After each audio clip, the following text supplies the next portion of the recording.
చలికాలం వచ్చిందంటే వణికేస్తా.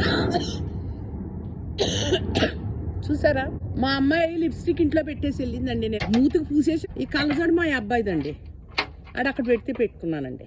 రోజు చలిగాలేసి ఇది ఇలా చల్లగాలేస్తాం. అలాగే నేను బయటికి రానండి, ఇంట్లోనే ఉంటానండి. మీద పెట్టానండి బాబా, ఫోన్ పడిపోద్దేమో, వెళ్ళిపోతానండి నేను. ఎందుకంటే బాగాలేదండి బాబా, ఇక్కడ చలి ఎత్తేస్తుందండి బాబా. పొద్దుగూకులు ఇంట్లోనే కూకోవాలి. ఇదిగో కారు వేసుకుని వస్తాను బాబా, కారు వేసుకుంటానంటే మా అబ్బాయి ఏమో ఓ చడిసిపోతాడు.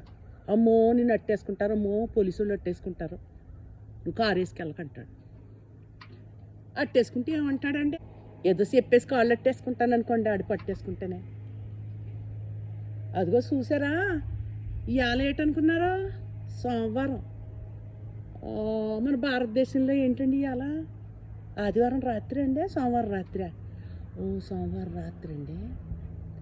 అందరూ నిద్ర అవుతున్నారండి, వండాలు గట్టి తినేసి నిద్ర అవుతున్నారు మీరు అందరూ.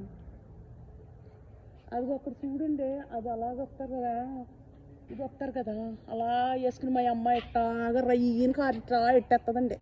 మా అబ్బాయి ఎక్కడ ఉంటాడండి, మా అమ్మాయి ఎక్కడ ఉంటుందండి, పక్క పక్కనే ఉంటారండి. నేను ఎక్కడికి వెళ్ళాల్సిన అవసరం లేదండి. యమానం అంటే భయం అండు.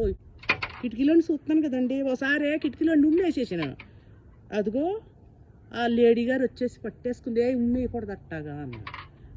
ఇంతకే ఈ ఉమ్ము కింద లేదండి, నా మీద ఆడింది.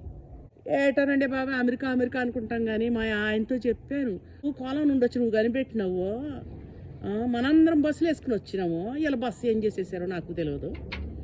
బస్సు ఆడ పక్కన పెట్టేశారంటే ఆ బస్సుతో పాటు ఆడిని పెట్టేశారండి. ఇప్పుడు మాకు ఆయన లేడండి.